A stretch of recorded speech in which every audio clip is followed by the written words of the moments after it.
Friends, today we are going to discuss one more important topic in signals and system is transform analysis of LTI system, linear time invariant system. You know the jet transform plays an important role in the analysis and representation of discrete time LTI system.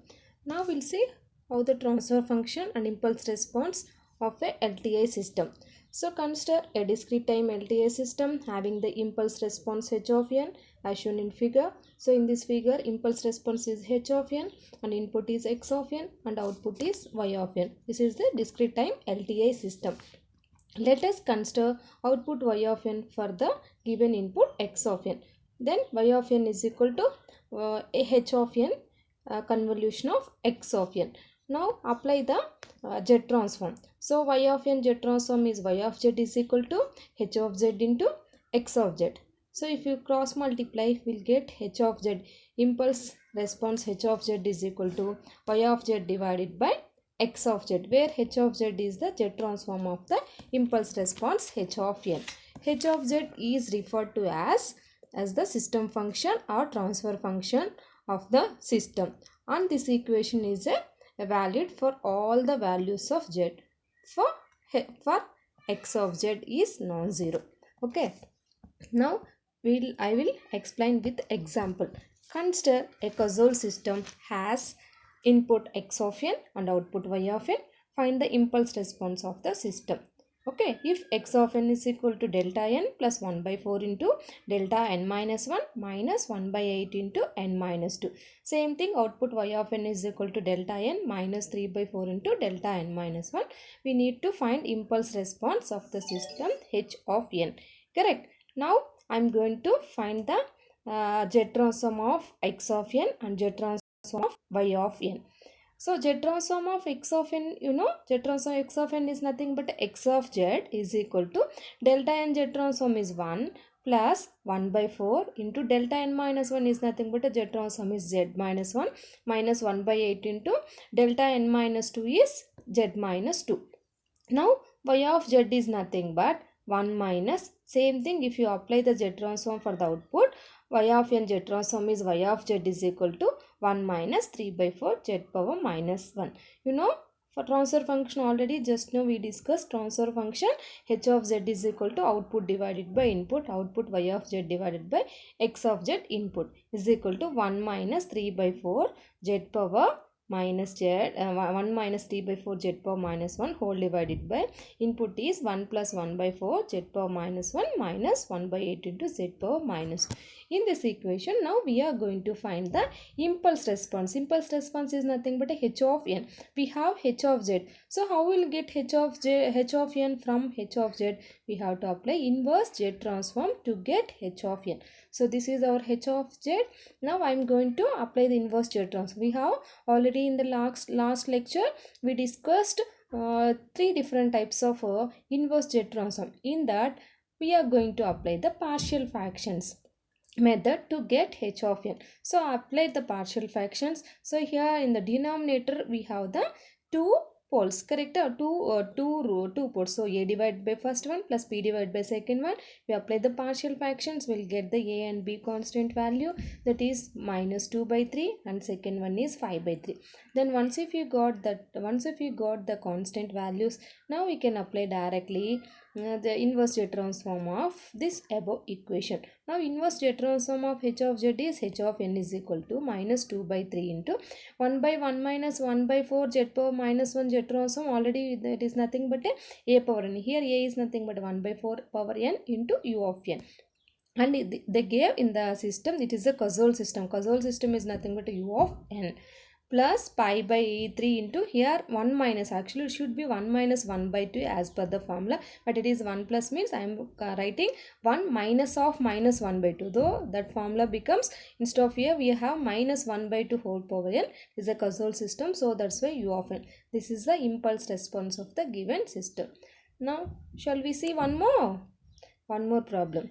So design already they given the statement, design a causal discrete time LTI system with the property that if the input is x of n they give and y of n also they give, find h of n. Same method we are going to apply here. Now we have input x of n and output y of n. To get x of z and y of z, apply the z transform to the input x of n and the output y of n. If you apply the z transform to the input, x of n becomes x of z is equal to 1 by 2 whole power n into u of n. Z transform is 1 by 1 minus a is 1 by 2 into z power minus n, minus here 1 by 4 is constant only. 1 by 2 whole power n minus 1, we can write that z transform is z power minus 1 divided by 1 minus 1 by 2 z power minus 1. If you forgot that formula, you can do it separately. You know how to find the z transform, correct na? So separately you find the z transform and substitute that value here. Now I am taking the LCM for simplification. So 1 minus 1 by 4 z power minus 1 divided by 1 minus 1 by 2 z power minus 1. Okay. Now y of z is equal to 1 divided by 1 minus. So if you apply the inverse z transform for this one, so y of z is equal to 1 by 1 minus 1 by 3 z power minus 1. Now you know the transfer function. H of z impulse response transfer function is h of z is equal to output divided by input. Output is y of z and input is x of z. I am going to substitute x of z and y of z in the transfer function. We'll get h of z is equal to 1 x of z. This is y of z. If you simplify this one, you got this one. You got 1 minus 1 by 2 z power minus 1 divided by, this is the denominator roots.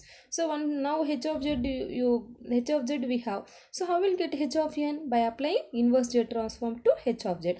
That already the previous problem we discussed. So how many different types of methods are there to get h of n? So we have 3 different methods. Last lecture we already discussed in that. So most important inverse z transform method is partial fraction method. Here apply the partial fraction method to get the h of n. So a is 1 by 2, 3 is 1. A divided by first root and b divided by second root. If you apply the partial, you can do it any method to get a and b constant. I got a is minus 2, b is 3. Once if you got this one, directly we can do the inverse z transform. Inverse z transform of h of z is h of n is equal to minus 2 into, here z transform already the previous slide told. So a 1 divided by c, 3 a power. So 1 by 3 power n into u of n plus 3 into, here a is another 1 by 4 power n into u of n. This is causal system, that's why u of n. Okay, clear? We'll go to the one more different problem. A causal LTI system is described by the differential equation. The previous two problems, they given input x of n and output y of n. So they asked us to find the impulse response h of n. Now they are considering LTI system described in terms of differential equation. The differential equation consists of both input and output. From that we are going to find the impulse response h of n. How we will find that, we'll see it now. Now let us consider y of n the given equation. So in that I want y of z and x of z. How will get? By applying the z transform to the differential equation given in the problem. So once if you apply, we'll get it. Y of n z transform is y of z and y of n minus 1 z transform is z power minus 1 into y of z plus z power minus 2 into y of z plus z power minus 1 into x of z. Now I can take all the y of z terms left hand side and x of z terms right hand side and then simplify it. Y of z, take it common, we'll get it 1 minus z power minus 1 minus z power minus 2 is equal to z power minus 1 into x of z. You know already impulse response transfer function h of z is equal to output y of z divided by input x of z. From the above equation I am going to separate it. Y of z divided by x of z becomes z power minus 1 divided by 1 minus z power minus 1 minus z power minus 2. Now this is the y of z. Now we want h of z is nothing but we want, if you want h of n, what we have to do? We have to apply inverse z transform. You can go for the in the denominator you can convert into a roots. So here we got the roots z plus 0.62, z minus 1.62, 2 roots. So in that we can apply the partial fractions equation to get it. And also sometimes they will ask you to draw the poles and zeros in the z plane. So the system is a causal system, so ROC must be outside the outermost pole. Outermost pole is nothing but a 1.6. Here we have the two poles and 1 0 0 at the origin, one pole at minus 0.62 and another pole is 1.62. So always it will be greater than 1 point, so outermost pole. So this is our outside the outermost pole is 1.62. So if this is our h of z is z power minus 1 divided. If you apply the inverse of this one, in this problem they asked only h of z. If you want to find h of n, again you have to apply the partial fraction to get the h of n. Clear? This is transform analysis of a linear time invariant system. Clear? So next class we will discuss the remaining topics. Thank you.